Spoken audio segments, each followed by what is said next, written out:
Flagrante. Está no ar o Flagrante, 22 de outubro de 2022. Eu sou Elisângela Carreira, o programa que leva até você prestação de serviço, questões sobre segurança pública com entrevistados especiais todo sábado. E aqui você sabe, né? É olho no olho, é tete a tete, não tem mimimi, o papo é bem reto. A gente começa o programa falando de um caso que chama muita atenção. 2 irmãos de criação e uma morte ainda cercada de mistérios. A gente vai mostrar agora aqui no telão, a Ana vai colocar essa imagem pra gente. Os 2 irmãos, Eric e Lohan. Eles foram criados juntos, mas de acordo com relatos de amigos e familiares, eles ali não se davam muito bem. No dia 24 de setembro, Lohan foi encontrado morto com vários tiros pelo corpo em São Bernardo do Campo, cidade do ABC Paulista. Eric, que estava foragido, foi apontado como o autor dos disparos. Para entender mais essa história, você vai conferir na reportagem agora. Lohan França Souza foi assassinado no dia 24 de setembro. O suspeito, autor dos disparos, seria o irmão de criação, Eric José Alves da Costa. Eric e Lohan, de acordo com as investigações, cresceram juntos e não se davam bem. Mas o real motivo do assassinato ainda é desconhecido. Eric teve a ajuda de outros 2 suspeitos presos em flagrante logo após o crime, Walter Xavier Muniz e Lucas de Souza Damas. Na última semana, as equipes do GOI de São Bernardo do Campo foram acionadas pela equipe de investigações do 3º Distrito Policial para o cumprimento de prisão temporária e busca, expedido para Eric, que estava foragido. Para capturar o suspeito, os policiais do GOI realizaram uma incursão na comunidade do Galpão, local considerado de alto risco, na cidade do ABC Paulista. Tá vendo aqui, ó? É antes dessa pintura aqui, ó. E encontraram o suspeito escondido em uma casa.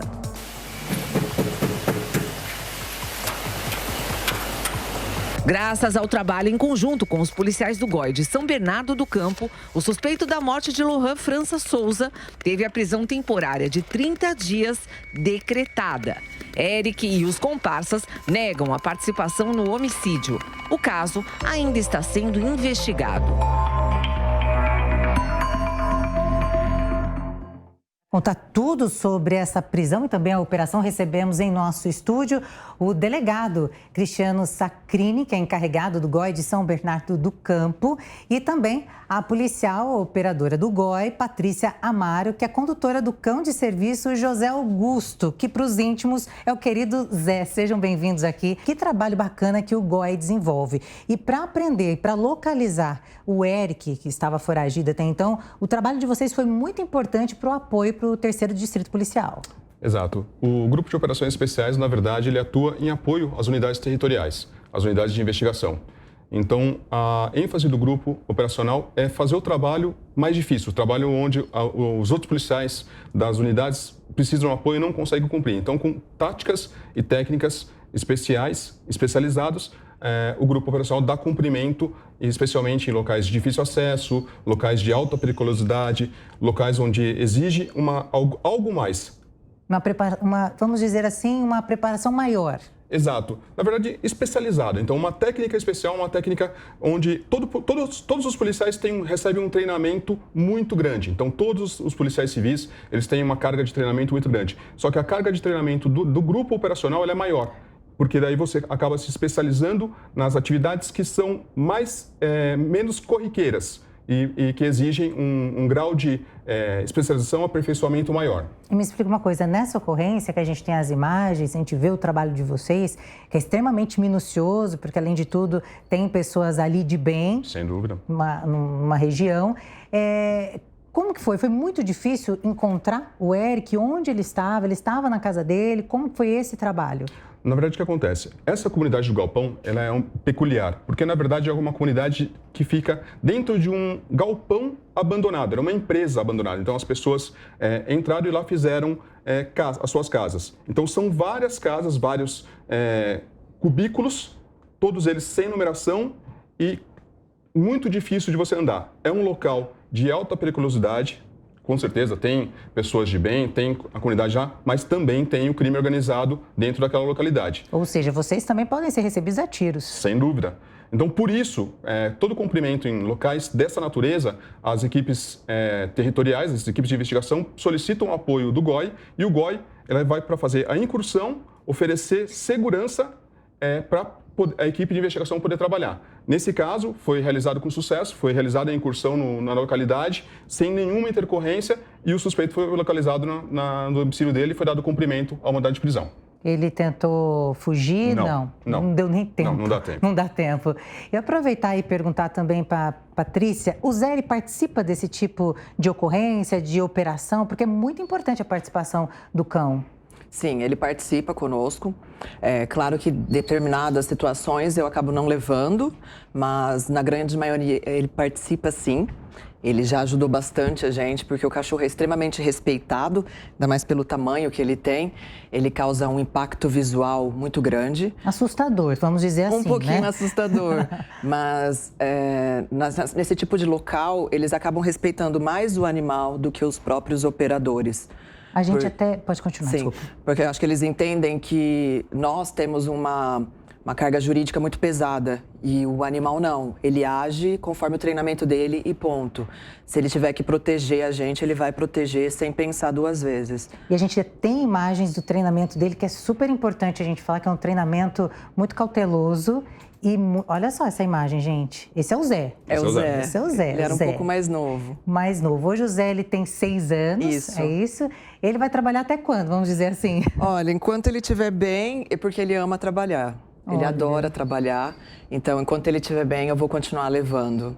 Que bacana. Espero que por muitos anos ainda. Estou E esse fazendo. treinamento, explica pra gente qual que é a função nesse momento aí. É um ataque, possivelmente, a um criminoso. Sim, isso. E pode ver que a pessoa acaba reagindo. A intenção desse tipo de reação não é machucar o cachorro, óbvio.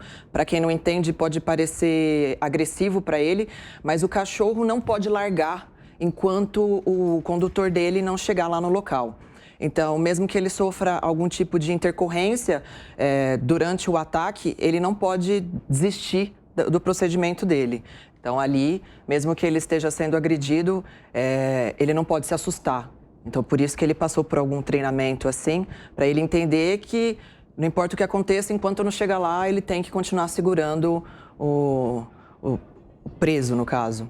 Me bateu até a curiosidade. Ele já foi agredido alguma vez? Porque no momento que ele está ali segurando, né, mantendo o cara, o criminoso, no poder dele, vamos dizer assim, alguém já tentou, já machucou? Não, na verdade, nunca ninguém tentou fugir dele.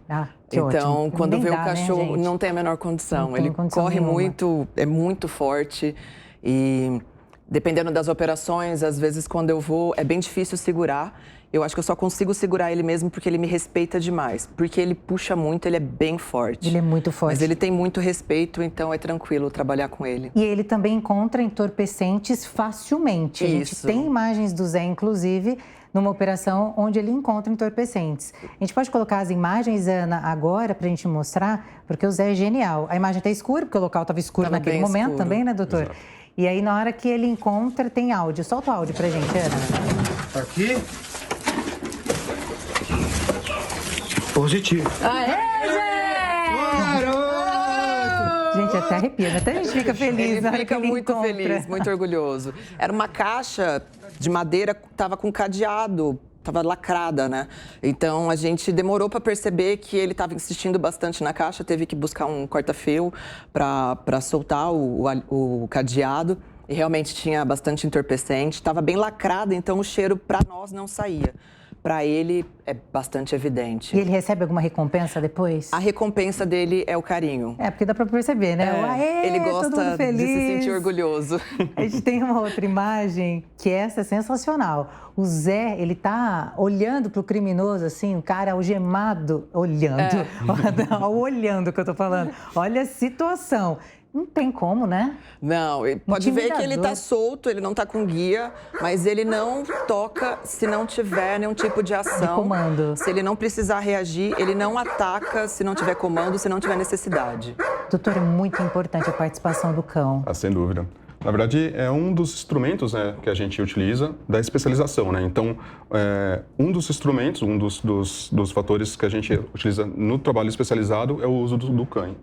Lindo. E para vocês, assim, o treinamento, como funciona? É toda semana? Tem um descanso também? Porque, afinal de contas, precisa de um tratamento 5 estrelas para um cão desse. Como que funciona? Merece. É que ele merece, com certeza. Não, no começo ele treinava muito mais o faro e o ataque. Depois de um tempo fica muito internalizado nele. Ele lembra os comandos, ele entende muito bem as situações. Hoje em dia, depois de 1, 2 anos, quando vai nas operações, eu não preciso dar nenhum tipo de comando, porque ele entende totalmente a situação, o que está acontecendo. Ele sabe que ele está indo trabalhar, ele sente o que nós estamos sentindo. Quando está chegando no local, ele já está tremendo, já está chorando, fica louco para descer da viatura. Então, o treinamento costuma ser um pouco mais espaçado, porque já não tem tanta necessidade de ficar repetindo o treinamento dele. Ou seja, ele é extremamente treinado. Sim. E em casos de buscas de pessoas, ele também consegue localizar pessoas? Consegue. O faro dele, se tiver um objeto da pessoa com cheiro, algo recente, ele consegue sim. Pode ser difícil, dependendo se for um lugar muito impregnado de vários cheiros, principalmente nos locais que nós vamos, que costuma ter muito lixo, muitas outras coisas com odores fortes, mas ele consegue sim. E, doutor, e para falar um pouquinho do GOI, né, que é um grupo muito especial e que a polícia, com certeza, precisa muito de vocês, esse apoio que vocês dão, para exemplificar, para quem está em casa entender, né? Esse grupo especial, ele atua em várias ocorrências e não só em ocorrências específicas, não é isso? Então, tanto tráfico de drogas, um procurado. Explica um pouquinho para quem está em casa possa entender quem é e quem participa, né, desse grupo tão especial. O conceito de grupo operacional especial, ele nasce, na verdade, do combate, ele nasce de operações de guerra. São aqueles grupos que foram formados para fazer as missões que ninguém conseguia fazer. Então, aquelas missões que eram ditas suicidas, aquele serviço que ninguém estava apto a fazer. Então, grupos começaram a se formar e fazer um treinamento muito pesado para dar conta desse recado. Trazendo da realidade para a realidade policial, a gente vai ter o mesmo conceito, mas daí a gente não vai estar falando de guerra, a gente vai estar falando de cumprimento da lei.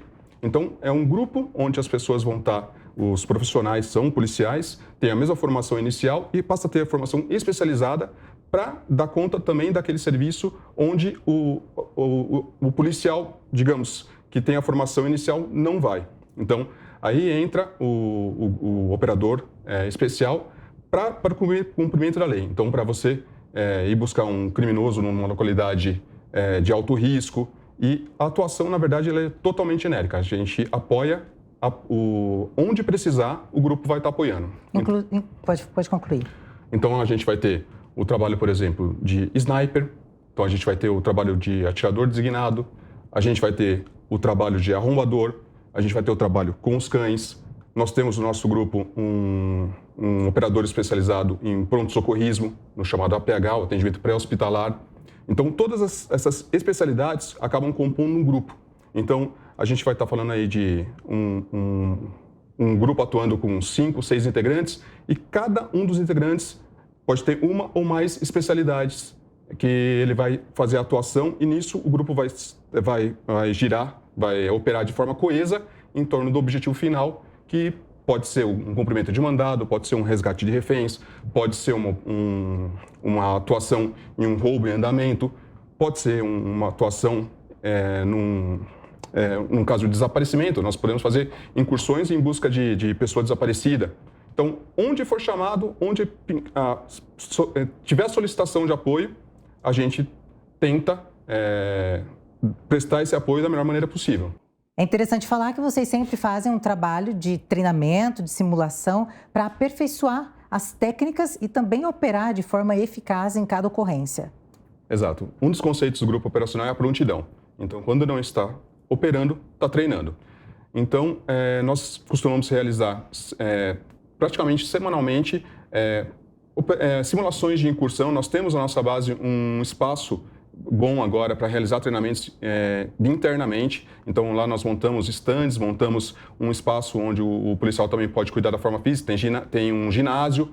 E, recentemente, nós fomos convidados pelo um shopping em São Bernardo do Campo, onde uma joalheria cedeu o espaço para nós realizarmos um treinamento simulando um roubo à joalheria. Então, foi realizado um grande treinamento lá, que contou com a participação de mais de 30 policiais, não só do grupo operacional, mas também do primeiro DP, que também atuou simulando uma investigação em curso, e fora a participação de figurantes, na verdade, funcionários da própria joalheria, funcionários da segurança do shopping, e foi coroado de êxito, porque ali a gente conseguiu efetivamente entrar na cena e poder verificar ali quase como seria na realidade, podendo inclusive corrigir os erros esses que na realidade a gente não vai poder errar. Então ali era o momento de aprender, errar, aprender e fazer realmente o treinamento. Só queria agradecer vocês pela participação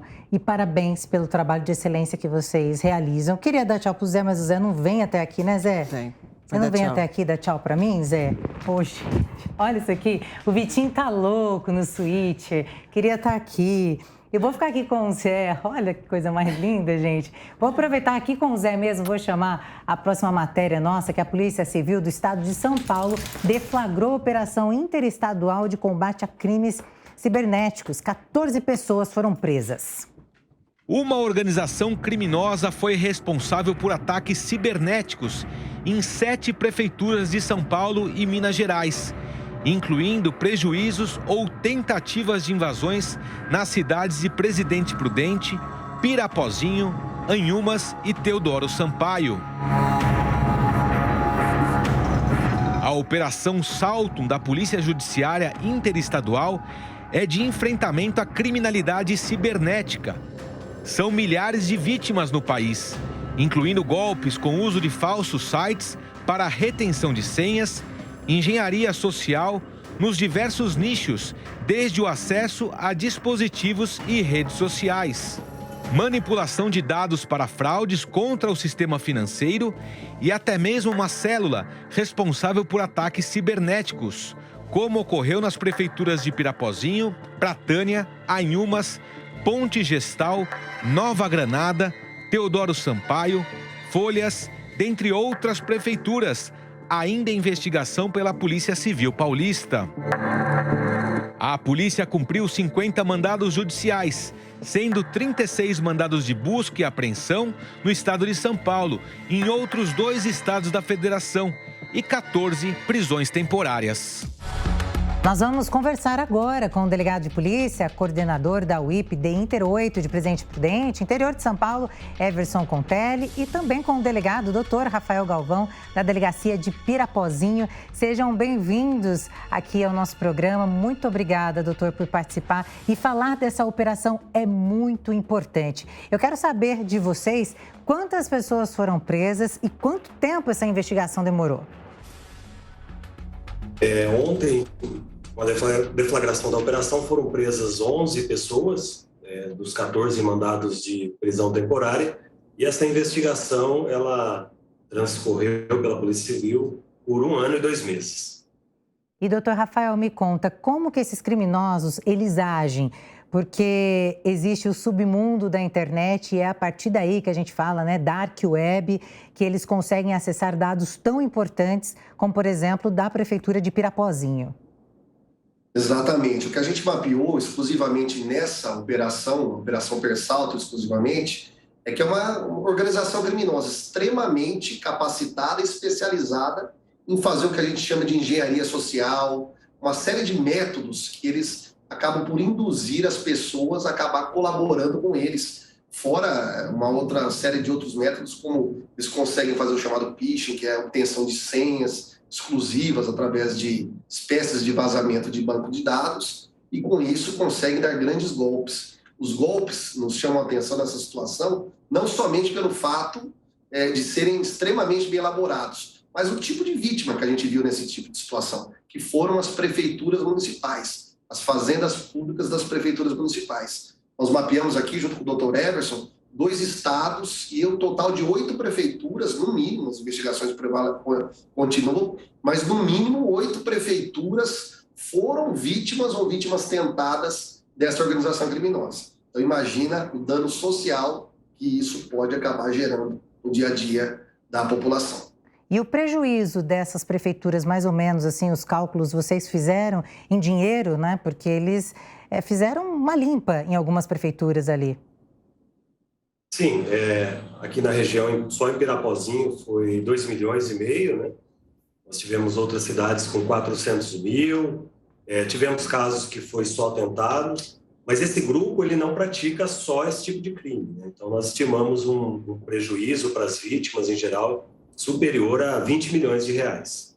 É muito dinheiro. E, doutor, explica, né, que é muito bom que as pessoas saibam disso. Não é só esse tipo de crime, em prefeituras, nada disso. Eles roubam dados muito importantes das pessoas, como dados de cartão, CPF. Dessa maneira, eles conseguem, então, cometer os crimes. Sim, exatamente. Essa organização criminosa, ela trabalhou com uma série de artifícios e mecanismos. Eles se aproveitaram não só do submundo da internet, como você bem mencionou, mas eles se aproveitaram também de outros vazamentos de dados e, a partir desses vazamentos, eles se aproveitaram, como o Dr. Rafael bem disse, e ficou bem claro na investigação, de engenharia social. Eles utilizaram phishing, eles montaram sites, ou seja, eles criaram um verdadeiro mecanismo para trazer prejuízo para a sociedade, porque é preciso observar, né, Elisângela, que esse crime aconteceu ano passado, em julho. Nós estávamos no meio de uma pandemia, estados com dificuldades, municípios com dificuldades, e esse foi um dinheiro da saúde, da educação, da segurança que foi levado, muitas vezes até para ser utilizado, para ser esbanjado, como nós verificamos, né, nos vários autos. E, doutor Rafael, é importante falar desse trabalho de vocês tão inteligentes, trabalho mesmo de inteligência para conseguir chegar nos suspeitos desse crime. Então, o trabalho de vocês, com certeza, demorou, mas é importante dizer que a polícia vai localizar quem atua nesse tipo de crime. Independente se é no submundo da internet, dark web, independente de qualquer coisa, a polícia acha. E isso tem que ficar muito claro. Exatamente, Elisângela. Importante falar que não só todo crime deixa um rastro, nesse caso, através de muita inteligência policial, a gente consegue chegar até o responsável, como é preocupação da Polícia Civil achar não só o sujeito para que ele seja preso, mas ir atrás do prejuízo financeiro, através de uma série de medidas assecuratórias, sequestros de bens, conseguir recuperar esse dinheiro. E foi isso que aconteceu nessa investigação. Imediatamente, já na noite do crime, conseguimos tomar uma série de medidas já de polícia judiciária, administrativas, diretas, conseguimos estancar o prejuízo para que mais não fosse subtraído e conseguimos fazer o rastreamento do rastro que também esse dinheiro deixou, conseguindo uma série de sequestros de valores financeiros, de bens de alto valor, como relógios de luxo, e até, Elisângela, é importante falar, até veículos de luxo que eram usados por essa organização criminosa e que hoje foram depositados para a vítima, para a Prefeitura Municipal de Pirapozinho. A gente tira o veículo, os bens do crime e passa ele para a vítima, invertendo toda essa lógica. Então não é somente prisão, não é somente investigação para prender para responsabilizar e recuperar esse dinheiro que não pode ficar na mão do crime organizado. Muito bem, doutor Everson pode falar desse apoio da polícia também aqui de São Paulo, que foi extremamente importante para vocês.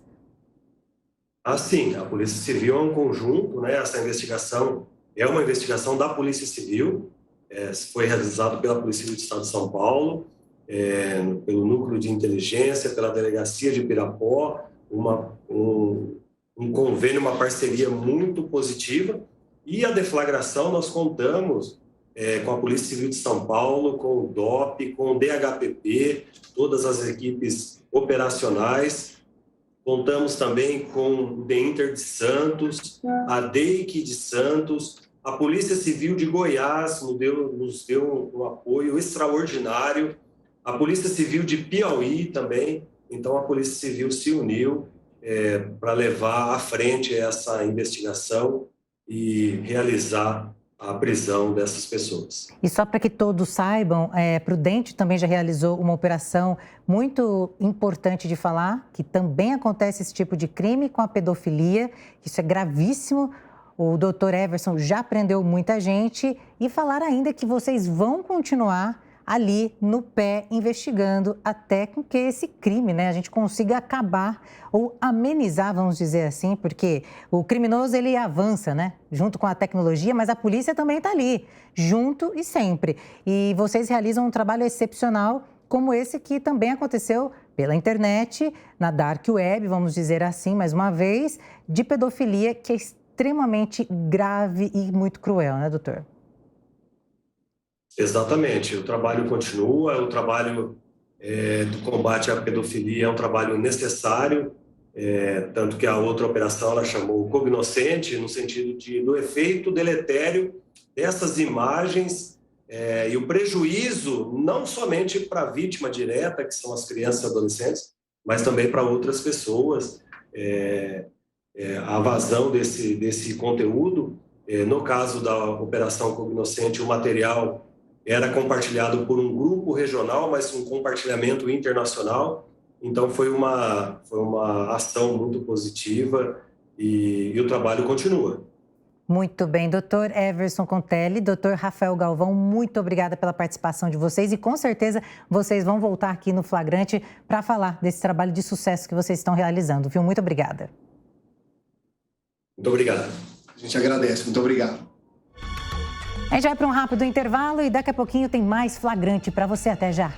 De volta com o Flagrante e agora imagens fortes, infelizmente. A gente começa esse segundo bloco que marcam a covardia de um homem.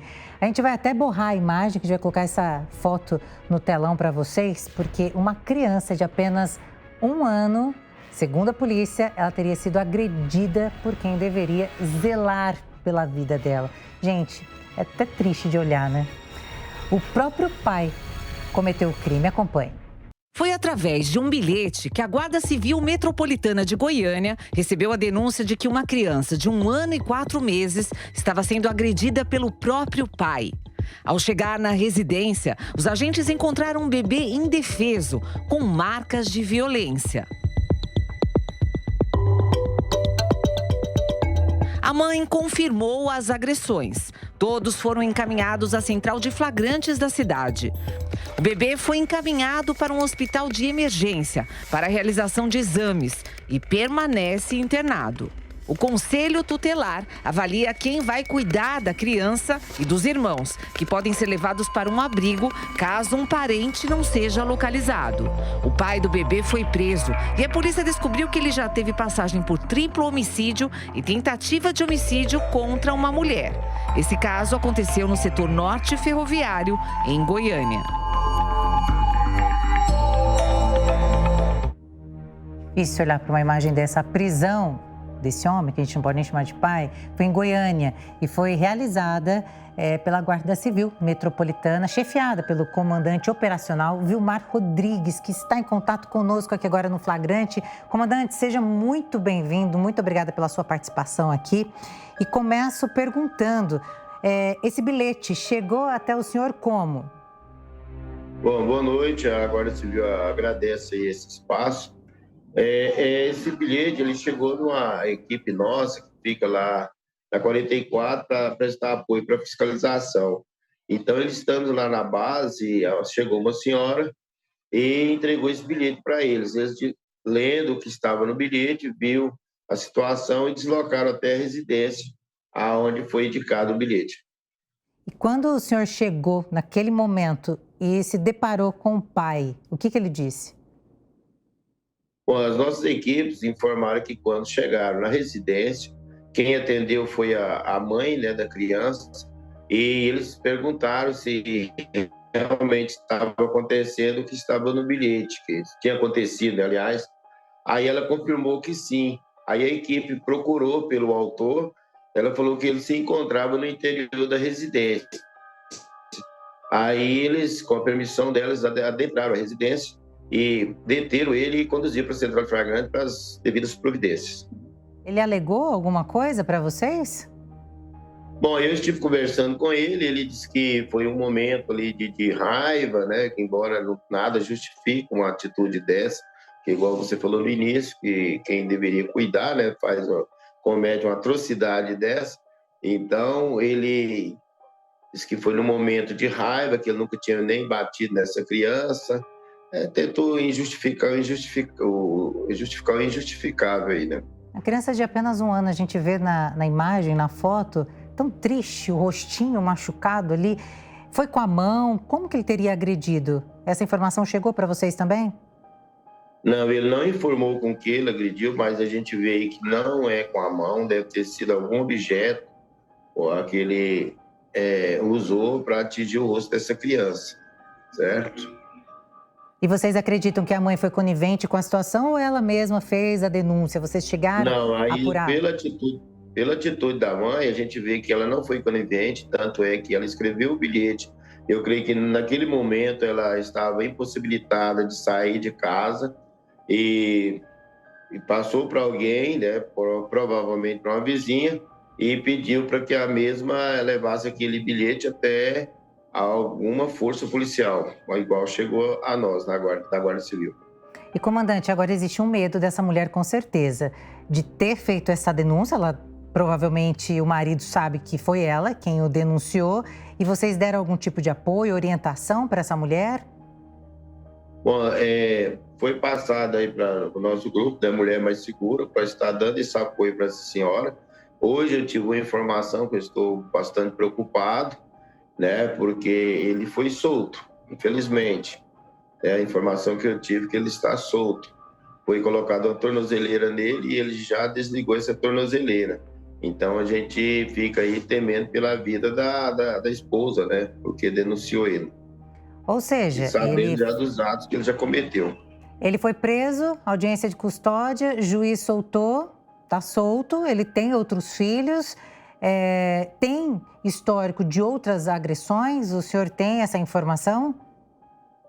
Bom, o que a esposa dele repassou, que naquele dia ele não teria agredido ela, mas já agrediu em outro tempo, aí, o tempo anterior, ele agrediu ela por várias vezes, né? Então ele, analisando, é extremamente violento. Para vocês que fizeram a prisão e hoje já vê que este homem que agrediu o próprio filho de 1 ano, a gente vê na imagem, é uma judiação, está solto, como que fica a sensação? Porque a justiça, vocês vão lá, prende, a justiça vai e solta. Já tem relatos que ele teria agredido a esposa. Agrediu uma criança de 1 ano, ele é capaz de qualquer coisa.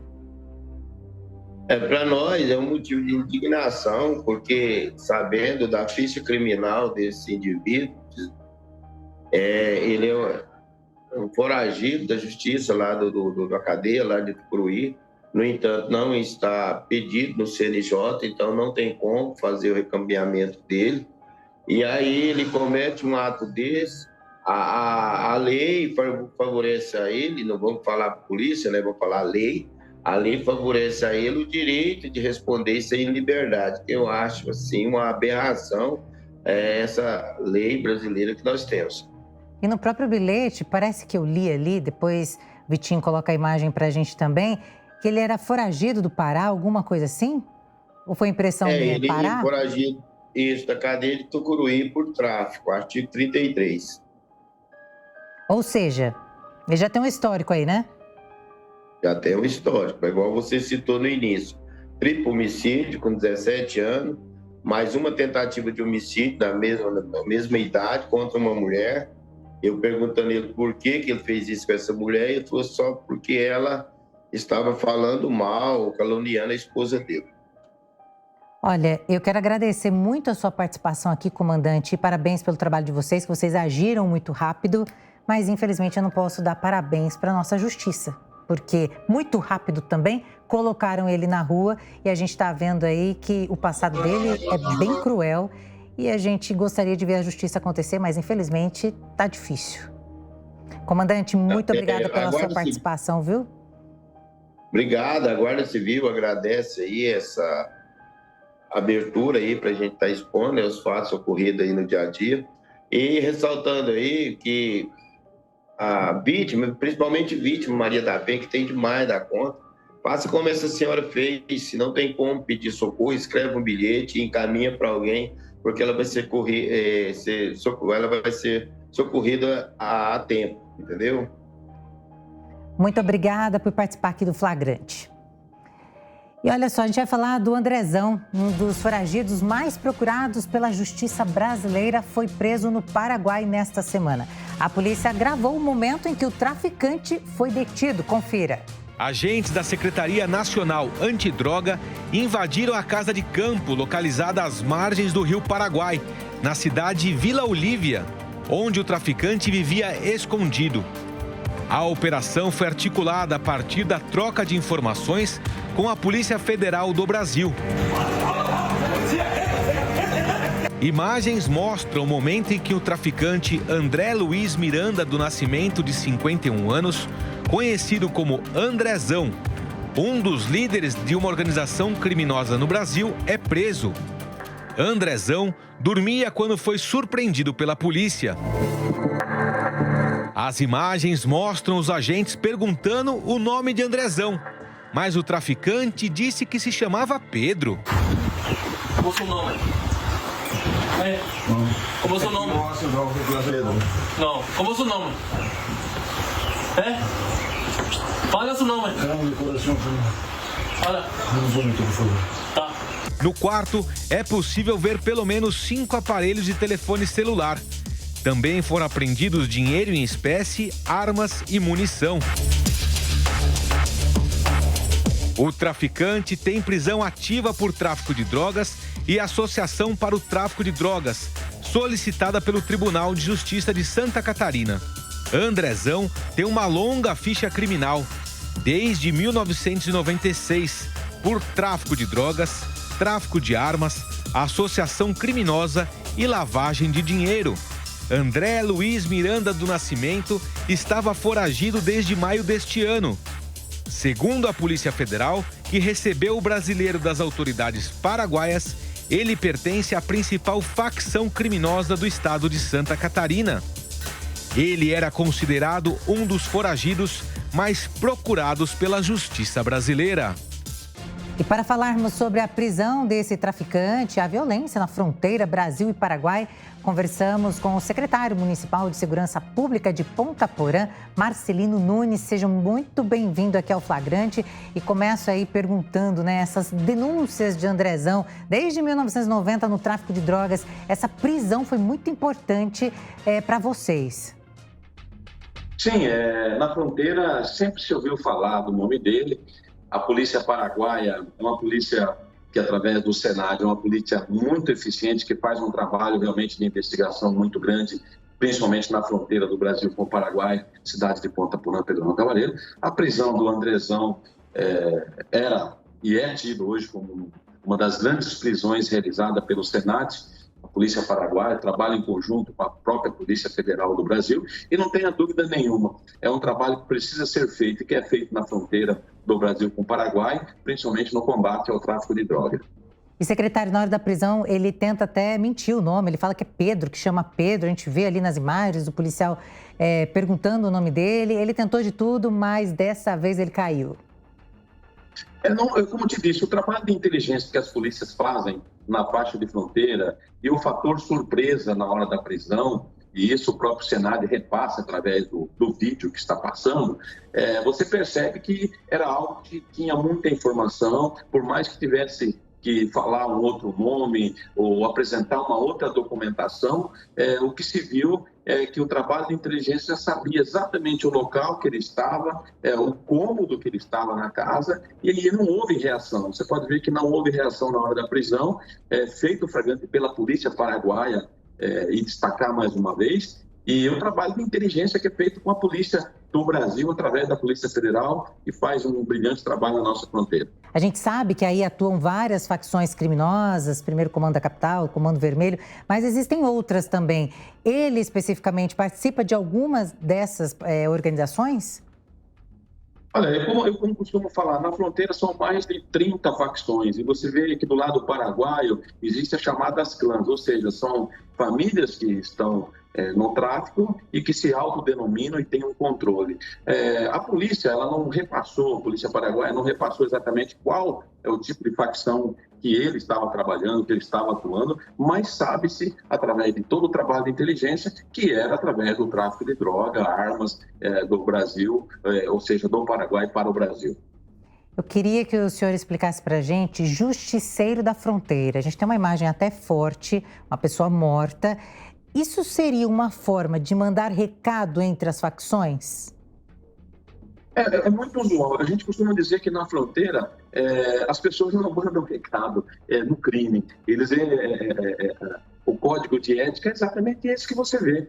Você não cumpre com aquilo que eles estabelecem entre si de regras e a punição, muitas das vezes, acaba sendo a execução. Então, não há nada assinado, não há nada combinado. O que você vê é aquelas pessoas que não cumprem aquilo que está pré-estabelecido entre o seu meio de atuação e o recado, entre aspas, dado para os outros que sobrevivem é exatamente esse. Ou você não mente para o crime, porque se você mentir e não cumprir, o caminho a ser tomado é exatamente esse, que são as execuções. Nessa imagem a gente vê ali o corpo e ao lado eles deixam um recado, inclusive, justiceiro. Sim, são normalmente da pessoas fronteira. que são ligadas. Isso, são pessoas ligadas ou cometeram algum tipo de crime dentro do próprio sistema deles, né? E que fique bem claro, isso é uma parcela dentro dessa fronteira. A fronteira é um lugar que se ganha muito dinheiro trabalhando de forma honesta, mas também você vê que ele é um corredor do tráfico de droga e as pessoas que optam por esse caminho, que é o caminho do tráfico, o caminho do crime organizado e outros, o código de ética que funciona é exatamente esse. Eu mando recado para aqueles que sobrevivem, e o recado é exatamente esse. Inclusive, chego até a colocar os nomes, né? Lamentavelmente, isso tem acontecido em algumas situações aqui na fronteira. E, secretária, existem leis, né? Isso que o senhor está falando. Existem leis dentro da própria facção. Não cumpriu a lei, saiu fora da linha, pronto, o recado foi dado. O recado foi dado. E o recado, como disse, o recado é para quem sobrevive, né? Ou seja, olha, o exemplo está aqui. Se você não cumprir, vai acontecer o que aconteceu com essa pessoa. Mas eu falo, tanto a justiça brasileira na área de fronteira como a justiça paraguaia tem um número muito alto de sentença aplicada para esse tipo de crime. O nosso presídio de Ponta Porã é um presídio que era para ter 300 pessoas, hoje tem 700, 800 pessoas. O presídio do Paraguai também é um presídio que está superlotado. Isso significa que a atuação tanto do Ministério Público do Paraguai, do Ministério Público do lado brasileiro, das delegacias de polícia, das polícias, ela tem tido um resultado. Mas algo que escapa desse meio acaba sendo, entre aspas, esse tipo de julgamento que nenhum de nós que estamos no meio policial aprovamos, porque realmente isso aí acaba denegrindo a imagem da nossa cidade e da cidade do país vizinho. E a gente pode falar também do estudante de medicina, o Anderson, que foi encontrado morto em uma estrada ali de Pedro Juan Cabaleiro. Tem alguma ligação com o crime organizado? Já se sabe o motivo desse crime? Uma tristeza, né, para a família toda. Ele era um estudante muito aplicado, segundo os familiares e amigos. Queria muito ter as aulas presenciais, porque ele fazia até então tudo de forma online. Já tem uma explicação para esse crime? Olha, por coincidência, na data de hoje, eu estive conversando com investigadores da Polícia Paraguaia, estive conversando com o delegado do primeiro distrito de Ponta Porã, o delegado Tarquete. Já existem algumas imagens que foram coletadas na região onde o Anderson estava na noite anterior ao crime, ou seja, na madrugada anterior, ou seja, ele saiu desse local às 5 horas da manhã, e essas imagens vão ser repassadas, não foram repassadas porque existe um trabalho ainda e que precisa ter um certo sigilo para que não comprometa as investigações nem do lado paraguaio, nem do lado brasileiro, do veículo que ele teria saído dessa boate e ter sido executado aí a mais de 2 quilômetros do lugar que ele estava. Realmente o Anderson é uma pessoa muito querida na região, não só na Paraíba, mas também na região de fronteira. Haja visto que ele trabalhou na cidade dele, trabalhou aqui também no setor de combate ao Covid, né, e a epidemia. Era muito conceituado na faculdade que ele estudava. E, logicamente, esse tipo de crime, ele acontece aqui na faixa de fronteira. Parece que não há nenhuma ligação com o crime organizado, mas também pode estar gerado alguns em relação ao movimento que nós consideramos aí chamado LGBT. Infelizmente, pode ser um crime passional, isso está se estudando, não dá para dar muito detalhe, que a polícia prefere ainda não repassar, mas, lamentavelmente, esse crime não está relacionado, provavelmente, a nenhum tipo de execução. Haja visto que o tipo de morte que ele sofreu, né, foi morto por uma pedrada, vamos dizer assim, né, teve o seu crânio esmagado por uma pedra, então as polícias estão trabalhando numa outra direção e eu tenho certeza que dentro de uma semana, no máximo, teremos novidade em relação a esse caso. E puxando aí até um outro viés, é interessante a gente falar e o secretário explicar que não é só o tráfico de drogas que movimenta a violência na fronteira, mas também o contrabando de cigarros e armas. Na verdade, o que movimenta o crime é o dinheiro fácil, ou seja, do cigarro, ou seja, do tráfico de arma, ou seja, do contrabando desse caminho.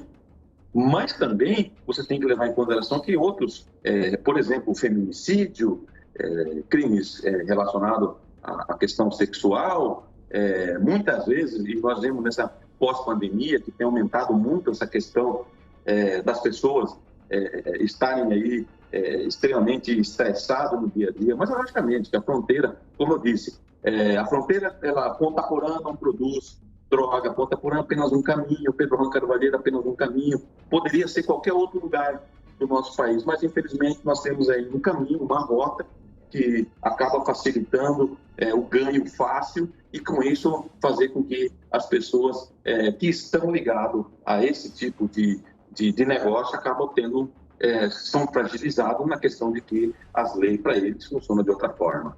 E, secretário, o que as forças de segurança estão fazendo em relação ao crime organizado para combater tanta violência, morte de prefeito, filho de prefeito, a morte, né, de Rafat? O que tem feito, né? Vocês têm... porque é um trabalho tão intenso e a gente percebe que a cada dia a violência ela aumenta, o tráfico, enfim, tudo aumenta. O que vocês têm feito? O trabalho de inteligência é muito importante e vocês têm investido muito nisso, né? Sim, você acaba entrando numa questão até sociológica hoje. Quando você entra na questão do crime, você faz o estudo e faz a pontuação de o que leva a esse tipo de crime, o que leva à violência, você tem que ver que isso teve início nos anos 70, nos anos 60, principalmente nos anos 60, no contrabando do café, 70 do café, açúcar. E você percebe que não é somente essa questão de você fazer o trabalho de inteligência, o trabalho de segurança, o trabalho ostensivo das polícias, isso é importante, mas ele é um trabalho sociológico, você tem que embutir na sociedade que você vive. Nós vivemos numa fronteira do Brasil e do Paraguai, falamos aqui um idioma misturado com o português, falamos do espanhol guarani e, ao mesmo tempo, nós falamos de um terceiro idioma que é o porto-guaranhol, ou seja, você mistura os três idiomas. E isso tem uma influência cultural muito grande. Então, o combate à violência na faixa de fronteira tem que passar por um estudo, ou seja, tem que ser algo que se coloque lá atrás, educando as nossas crianças. Ponta Porã, hoje, Pedro Juan Carvalheiro se transforma num centro universitário muito grande, muito importante, não só no nosso estado, mas nós temos aí mais de 17 mil estudantes de medicina e outros na nossa região da faixa de fronteira, que gera um volume muito grande no mercado financeiro, mas ao mesmo tempo também você tem que utilizar isso para fazer transcender as mensagens das forças de segurança. Trabalhar com segurança pública, principalmente na faixa de fronteira, não é fácil, mas é um desafio que todos nós temos. Não basta a pena prender o traficante, prender o marginal, mas é importante também o trabalho que vem após. Prendeu, está tudo bem, mas o que fazer a nível sociológico para que a sociedade entenda que é preciso avançar muito mais? Construir mais presídio ou construir mais escola? Construir um sistema de segurança mais duro e eficaz ou construir um sistema que possa fazer uma orientação de que a gente pode resolver lá o garoto quando começa a usar a droga ou quando ele sai de casa, que ele não busca o caminho do crime. E você tem um fator maior ainda. E quando isso acaba sendo algo que é um sonho de uma criança ou de alguém que não tem nada e que de repente vislumbra, eu posso ficar rico de repente. Então, é um problema, eu costumo dizer que é um problema, e a gente discute muito isso na fronteira, porque nós temos aqui o Exército, nós temos aqui a Polícia Federal, nós temos a Polícia Nacional do Paraguai, a Guarda Civil Municipal de Fronteira, Polícia Civil Militar, e a gente discute isso. A gente tem chegado a um fator de que não adianta você só enxugar o gelo.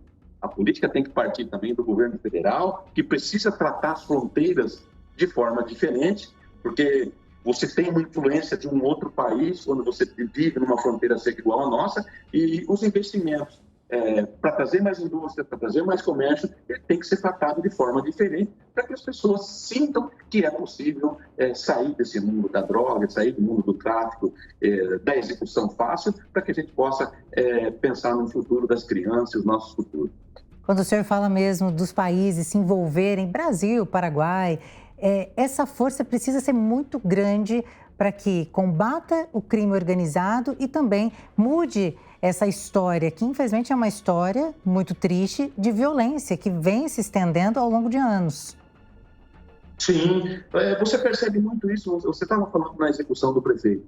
Quando você começa a ver que a disputa muitas vezes não é só pelo poder financeiro, a disputa também é pelo poder político. E quando você tem aí a disputa pelo poder político, você vê que nós temos que tomar um cuidado para que essas organizações elas não comecem a entrar na política, que a gente consiga fazer o combate, que a gente consiga fazer os governos dos 2 países, 3 países. Aqui nós fazemos fronteira com o Paraguai, mas você vai por um barco de 700, 500 quilômetros aí, você tem uma fronteira com a Bolívia, ou seja, é fronteira seca. Então, é preciso ter, à luz de todo esse problema, a gente ter uma alternativa. Eu preciso oferecer uma alternativa em relação ao ganho do dinheiro fácil. Então, se tem o dinheiro fácil, mas também pode ter um trabalho fácil, pode ter um estudo, pode ser ter... Então, o que a gente pensa, e aí eu falo no enxugar o gelo, é prender todo dia o pebinha lá, o assaltante, o ladrão de bicicleta, o ladrão de moto, é fácil. Agora, quando você começa a querer combater esse crime num degrau um pouco maior, você acaba se trombando em algumas questões, e isso é só o governo federal que tem condições minimamente de fazer o combate e de forma conjunta e integrada. Minha mãe é paraguaia, meu pai é brasileiro, eu tenho facilidade de falar português, o guarani, o espanhol, e nós vamos fazer isso aí também no dia a dia no combate. Será que essa oportunidade que tem para que os nossos jovens optem muitas vezes por esse caminho não seria mostrando uma alternativa maior ou melhor, o que é melhor? Mas é um problema que você precisa pegar ele a longo prazo, não é um problema a curto e médio prazo, é um problema a longo prazo, que você consiga fazer com que essas fronteiras, que são fronteiras do nosso país, né, como já disse, que a gente tenha uma política pública do governo federal, do governo estadual, do governo municipal, de forma equânime, ou seja, elas têm que ser parecidas. Por que tem que ser parecida? Tem que ser parecida com as nossas do nosso país e também precisa ser parecida com o do país vizinho. A política federal, a política estadual, a política municipal deles tem que ser parecida com a nossa. Porque se você trata aqui de uma forma diferente e trata do outro lado de forma diferente, e eu te falo uma questão que é muito clara aqui na fronteira. Aqui do lado do Brasil, você anda de moto, você tem que ter um capacete. Incrivelmente, você vai do outro lado, lá do lado do Paraguai, lá não é exigido o capacete. Você anda com um capacete no cotovelo, todo mundo sem capacete com a moto do outro lado da rua. Então, esse é um pequeno detalhe que você tem que transmitir para as outras questões também. Que as políticas públicas de combate a qualquer tipo de ilícito nas faixas de fronteiras tem que ser feita de forma equânime, ou seja, tem que ter a vontade do governo brasileiro, tem que ter a vontade do governo paraguaio de forma equânime, ou seja, ajuste principalmente, às vezes, numa questão das nossas próprias leis penais que fazem com que eles sejam julgados.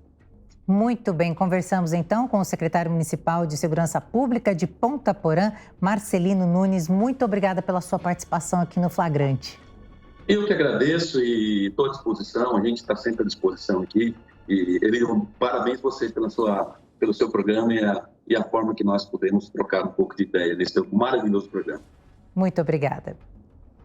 E é isso então, o Flagrante fica por aqui, mas semana que vem estamos de volta. E não esqueça, aqui o papo é reto, é olho no olho, é tete a tete. Até mais. Flagrante. Realização Jovem Pan News.